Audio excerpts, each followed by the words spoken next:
नमस्कार। बहुत सारे ऐसे युवा साथी हैं जो निर्दलीय प्रत्याशी के रूप में चुनाव लड़ने की तैयारियां करते हैं और बहुत ऐसे साथी भी हैं जो निर्दलीय चुनाव भी लड़ते हैं। तो देखा यही जाता है कि अक्सर जो लोग निर्दलीय चुनाव में उतरते हैं उनमें से ज़्यादातर लोग निर्दलीय चुनाव हार जाते हैं। तो सबसे पहले इस बात को तय करना जरूरी है कि किन परिस्थितियों में आपको निर्दलीय चुनाव में उतरना चाहिए, क्या क्या वो क्राइटेरिया है जिसको देखकर एक व्यक्ति को ये डिसीजन लेना चाहिए कि उसे निर्दलीय प्रत्याशी के रूप में चुनाव मैदान में उतरना चाहिए या नहीं उतरना चाहिए।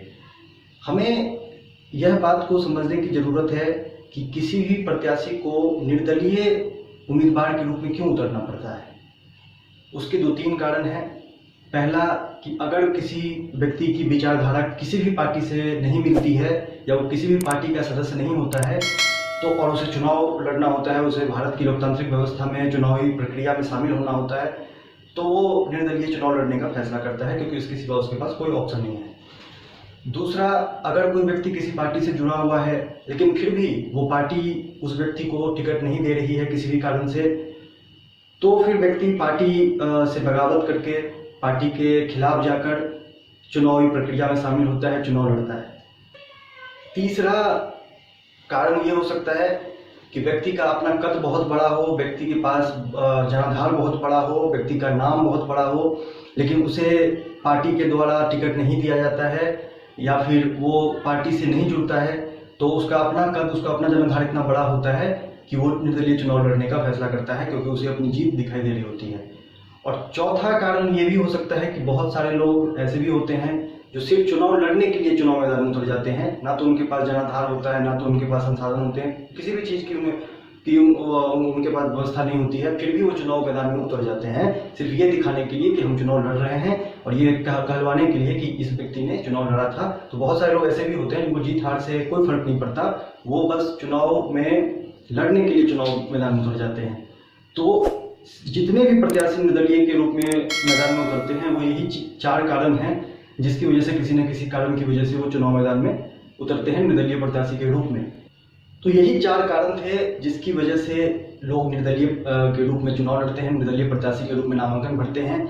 लेकिन वो ये चीज़ें ध्यान नहीं रखते हैं कि क्या क्या चीज़ें आपको ध्यान में रखनी होगी एक नामांकन करने से पहले, ताकि आपको पूरी तैयारी के साथ आप उतरें। तो पहली चीज़ ये है कि आपके पास टीम होनी चाहिए अपनी, क्योंकि बिना टीम के आप इतनी बड़ी युद्ध में कैसे उतर सकते हैं। चुनाव प्रत्याशी का नाम होता है आगे, चुनाव प्रत्याशी लड़ता है, लेकिन काम सारा उसकी टीम कर रही होती है और 9 तरह की टीम बनती है। कौन कौन सी टीम बनती है ये आपको पता होना चाहिए, ताकि आप चुनाव लड़ने से 1 साल पहले ही आपकी सारी टीमें तैयार हो जानी चाहिए। ये निर्दलीय प्रत्याशियों को पता नहीं होता है ज़्यादातर प्रत्याशी, और इसलिए यही कारण है कि ज़्यादातर प्रत्याशी की हार हो जाती है।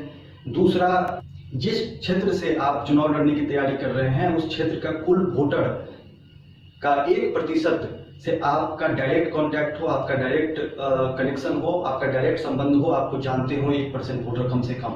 ये होना बहुत ही जरूरी है क्योंकि तब आपकी संभावना, तब आपकी कंटेस्ट में आने की संभावना प्रबल हो जाती है। तीसरी चीज, संसाधन। बहुत निर्दलीय चुनाव बहुत सारे व्यक्ति लड़ लेते हैं लेकिन उनके पास संसाधन नहीं होते, उनके पास चुनाव में लड़ने के लिए पैसे नहीं होते हैं, और पैसे का मुख्य काम क्या, संसाधन ही लाना है। तो संसाधन नहीं होते उनके पास जितनी भी चीजें चुनाव में लड़ने के लिए चाहिए। तो या तो आपके पास संसाधन होना चाहिए अपना, और या फिर आपको ये रणनीति पता होनी चाहिए कि संसाधन कैसे दूसरों से लिया जाता है, कैसे दूसरे लोग आपको संसाधन दे सकते हैं और क्यों आपको संसाधन देंगे, ये आपको पता होना चाहिए। तभी आप निर्दलीय उम्मीदवार के रूप में अपने आप को प्रत्याशी के रूप में दावेदारी करें, तभी आप निर्दलीय चुनाव में उतरें। क्योंकि होता क्या है, अक्सर लोग निर्दलीय चुनाव में 2-3 लोगों के कहने पे, 10 लोगों के कहने पे चुनाव मैदान में तो उतर तो जाते हैं, लेकिन उन्हें पता नहीं होता कि उनका कितना बड़ा लॉस होने वाला है, उनकी इमेज पे डेंट लगने वाली है।